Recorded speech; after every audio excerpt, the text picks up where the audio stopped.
कैसे हो प्यारे बच्चों। आज हम फिर से आपके लिए लेकर आए हैं पार्ट नंबर 1 का आगे का भाग। अभी तक हमने इससे पहले 2 वीडियो डाले हुए हैं इस पार्ट के लिए, तो आप इससे पहले वो वीडियो ज़रूर देखें। उसके आगे का हम देखते हैं अब यहाँ पर।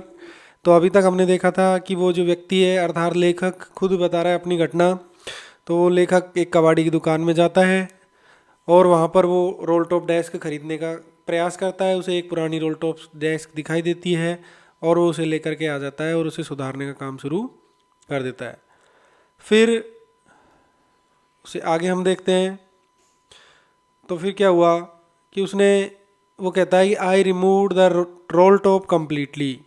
मैंने रोल टॉप को पूरी तरह हटाया, मतलब उसने उस मेज़ के ऊपर के भाग को हटाया। And pulled out the drawers, और उसने उसके ड्रॉर्स निकाली। ड्रॉर्स का मतलब होता है दराज, जो उस मेज़ में हमें दिखाई दे रही हैं, वो दराज निकाली। The veneer had lifted almost everywhere, और उसके जो ऊपर की चमकीली परत थी वो भी उसके चारों तरफ फैल गई। उसने जब उसे ठीक करना शुरू किया तो वनीर का मतलब वही जो मेज के ऊपर पॉलिश की परत होती है, वो उसके लिए आया है यहाँ पर। It looked like water damage to me. फिर वो कहता है कि ये मुझे ऐसा लग रहा था कि जैसे कोई वाटर डैमेज हो, यानी कि पानी ने इस मेज को क्षति पहुंचाई हो। Both fire and water had clearly taken their toll on this desk. फिर वो कहता है कि बोथ फायर एंड वाटर, यानी कि पानी और आग दोनों ने, फायर यानी आग, had clearly taken their toll on this desk, यानी कि इस डेस्क से अपना कर वसूल किया है। स्पष्ट रूप से दिखाई दे रहा है। मतलब इसका कहने का यह है कि दोनों का ही असर इस डेस्क पर दिखाई दे रहा है, दोनों ने इसे क्षति पहुंचाई है। The last drawer was struck fast. जो आखिरी ड्रॉर थी, यहाँ पर हम चित्र में भी देख सकते हैं, वो बहुत अधिक फंसी हुई थी। I tried all I could to ease it out gently. मैंने कोशिश की पूरी, टू ईज इट आउट, इसे बाहर निकालने की, जेंटली, बिल्कुल धीरे से, हल्के से। In the and I used brute force, किंतु अंत में मैंने उपयोग में लिया बहुत अधिक बल, मतलब मैंने बहुत ताकत लगाई। जब वो नहीं निकली तो मैंने ताकत लगाई। I struck it sharply with the side of my fist. मैंने इस पर मारा जोर से मेरे मुट्ठी से। And the drawer flew open to reveal as a shallow space, और ड्रॉर खुल गया और उसमें प्रकट हुआ एक और स्थान, एक और उथला हुआ स्थान उसमें प्रकट हुआ। अंडरनीथ ए सीक्रेट ड्रॉर, जिसमें कि एक सीक्रेट ड्रॉर थी। There was something in there, और वहाँ उसमें कुछ था। आई रीच्ड इन, मैंने अंदर देखा। And took out a small black tin box, और बाहर निकाला एक छोटा काला टिन का box. Sellotaped on to the top of it, और इसके टॉप पर, यानी कि इसके ऊपर सेलो टेप लगी हुई थी। और it was a piece of lined note paper, और इसके ऊपर एक लाइंड नोट पेपर का एक टुकड़ा था। एंड रिटर्न ऑन इट, और इस पर लिखा हुआ था इन शेकी हैंड राइटिंग, मतलब जैसे कहते हैं कांपती हुई हैंड राइटिंग में।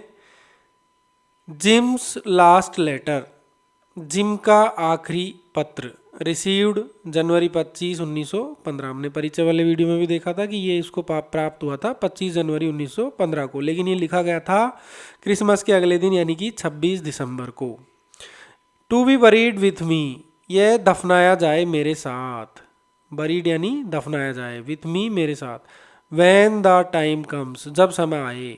आई knew as I did it that it was wrong of me to open the box.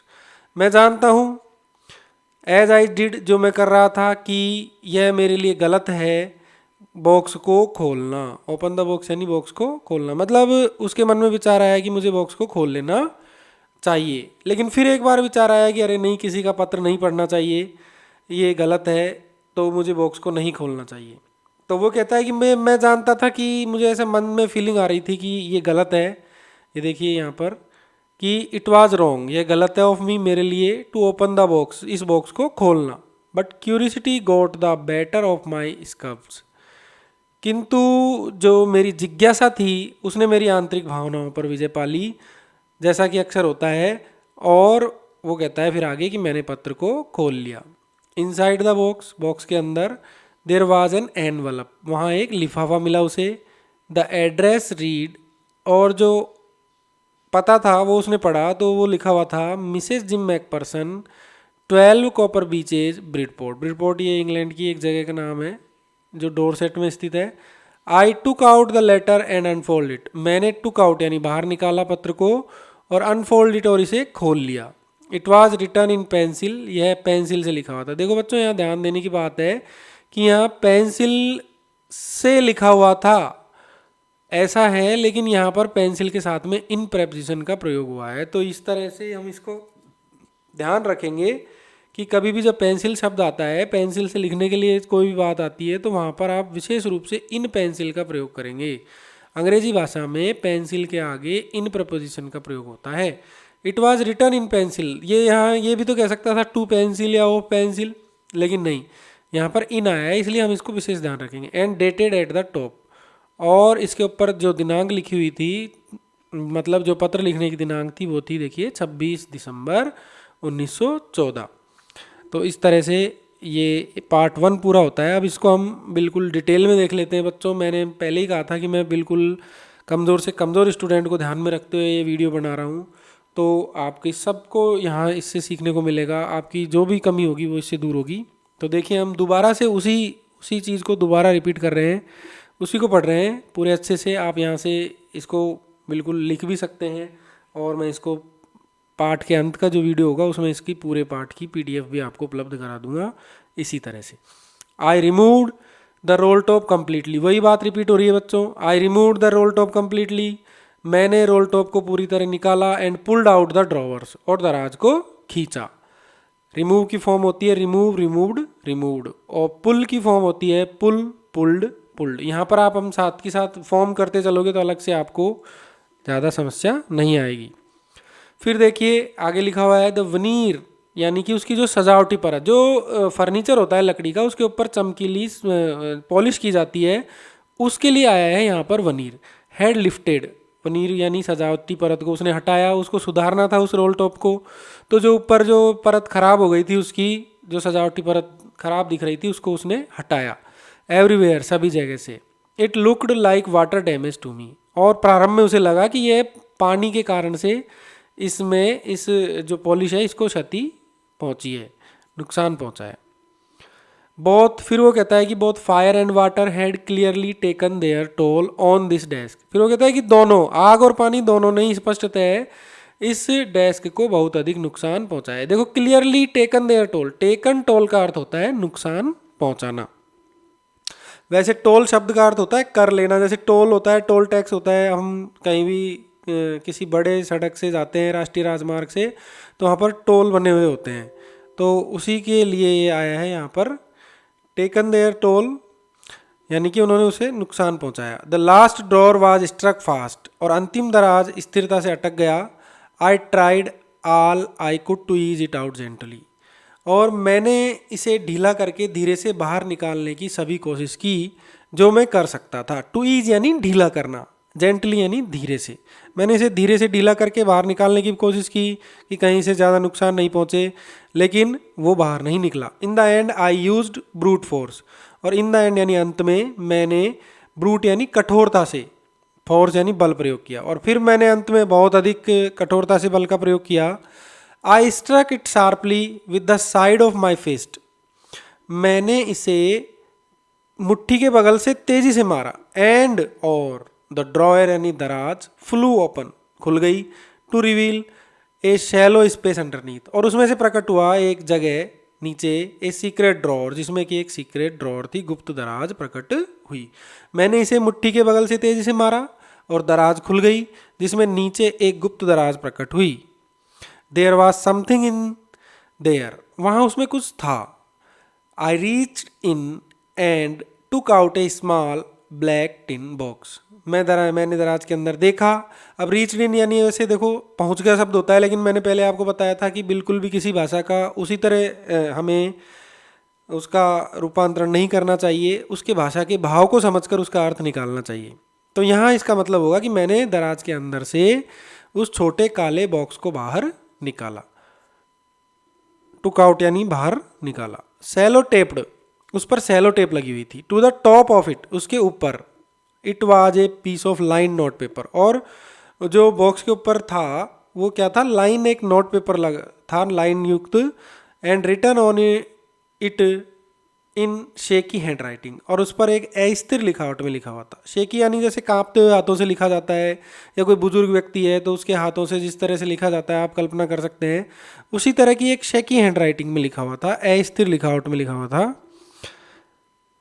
क्या लिखा हुआ था ये, कि जिम्स लास्ट लेटर, कि ये जिम का अंतिम पत्र, रिसीव्ड जनवरी 25 1915, जनवरी 25 1915 को जो प्राप्त हुआ। हो सकता है कि उसके बाद युद्ध हुआ हो और जिम शहीद हो गया हो अपने देश के लिए, कुछ भी परिस्थितियां रही हो, लेकिन ये उसके लिए लास्ट लेटर था।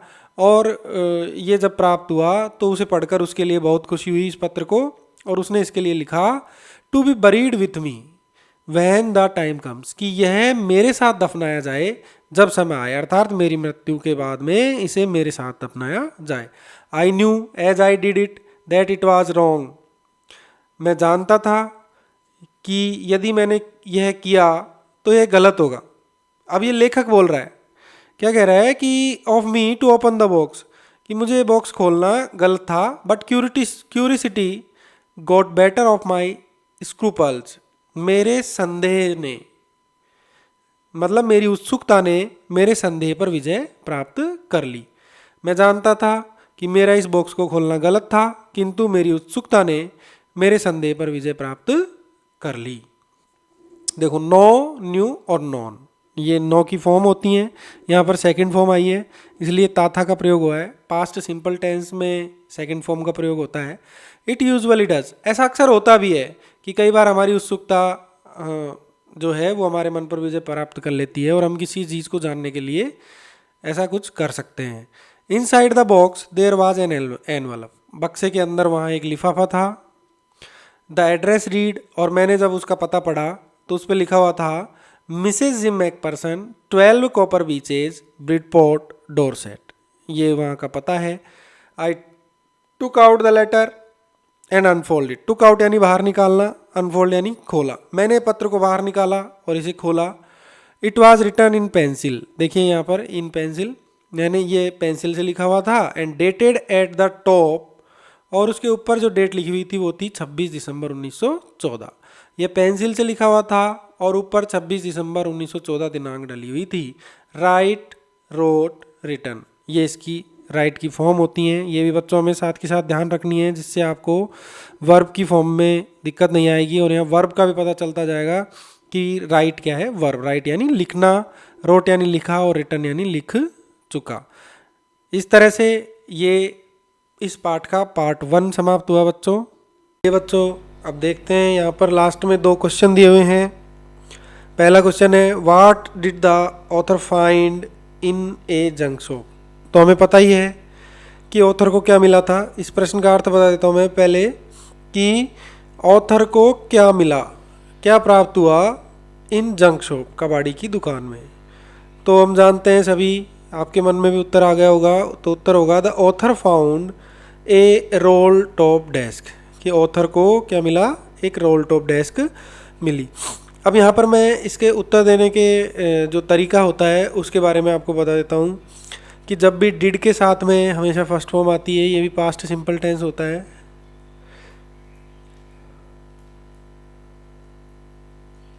लेकिन अगर हमें उत्तर लिखना है तो डिड हटाना पड़ेगा, और जब हम डिड हटाते हैं तो ये सेकंड फॉर्म हो जाएगी। यहाँ पर ये देखिए फाउंड लिखा है हमने, वहाँ पर मैंने आपको बता ही दिया था स्टार्टिंग में, फाइंड इसकी फर्स्ट फॉर्म होती है और सेकंड फॉर्म होती है फाउंड। तो जब डिड के साथ फर्स्ट फॉर्म दी हुई होती है प्रश्न में और हमें डिड हटाते हैं तो उत्तर में हमें सेकंड फॉर्म लिखते हैं। इसलिए हमने यहाँ पर लिखा है author found a role top desk, author को मिली एक रोल टॉप डेस्क। दूसरा प्रश्न है इस पार्ट 1 के अंत में जो दिया हुआ है, दूसरा प्रश्न वो है, what did he find in a secret drawer. देखिए यहाँ पर फिर वही डिड के साथ में find first form. Secret drawer में उसे क्या मिला, गुप्त जो दराज थी उसमें क्या मिला।